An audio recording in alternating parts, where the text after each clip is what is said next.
We live in a twilight world, and there are no friends at dusk. Hopefully you can all hear me okay. It's raining quite heavily. I'm using my microphone. So hopefully the background noise of the rain hitting my car is not too much. Anyway, media blackout. There's currently a media blackout going on in southern Ukraine, mainly around Kherson.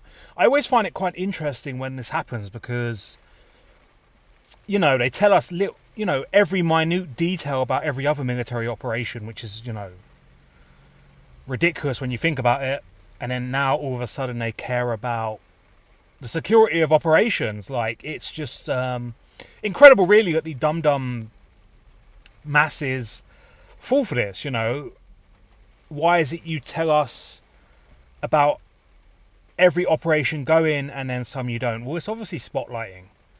A blackout is the opposite to a spotlight, right? They spotlight what they want you to know, and they black out what they don't want you to know. And this also creates a lot of media attention and speculation and controversy. It draws people back in. Like, even me making this video right now, I'm technically falling into the trap of giving something that doesn't exist attention.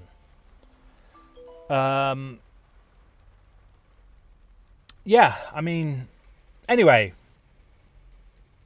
it's happening. There's currently a blackout.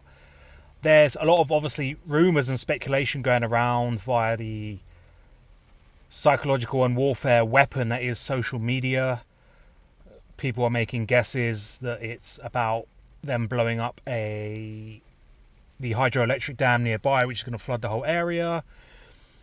Some are saying that, Russians are running away, and because they're running away, they're going to destroy everything so that no one else can have it, and all this kind of nonsense. And, even there's rumours that the special forces are in there. I've even heard crazy rumours that the British special forces are over there, based off the fact that there's a lot of British spy planes that are flying around the Black Sea at the moment, which may or may not be true. Again, it comes down to chicken feed. Somewhat true but completely useless information. Of course, the British military are always involved in this, and they are partaking in the puppeteering of this whole illusion operation. But anyway, I remember, back in the day, I'm showing my age a bit here. I grew up in the era of the IRA terrorist. Okay, I was a Londoner, and our whole illusion warfare operation being played upon us was this idea we were under threat from the IRA terrorists, the Irish Republican Army. And there was even another group called the real IRA who were separate from the IRA and so on.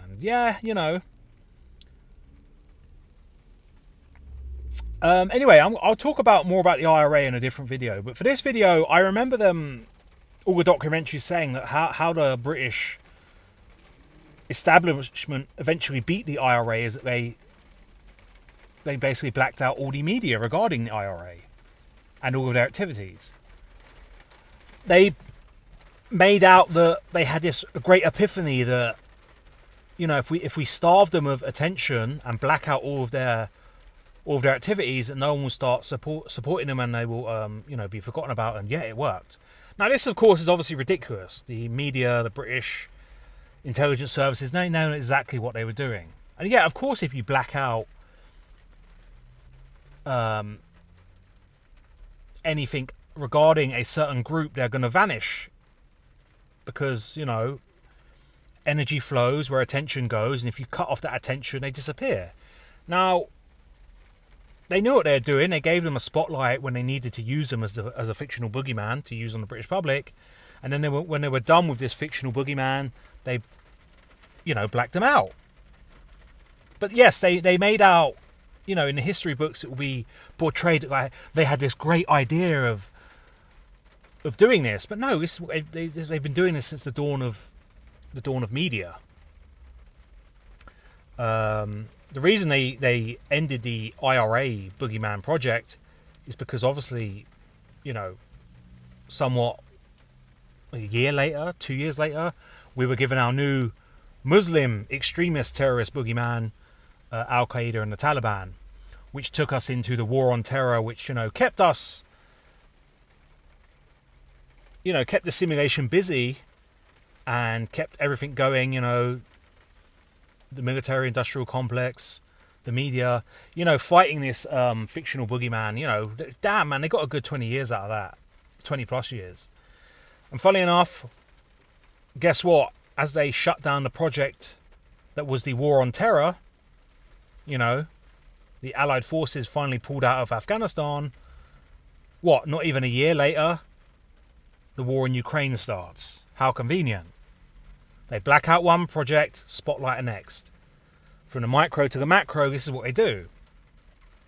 They are controlling where the masses focus their attention on, and you are seeing what they want you to see.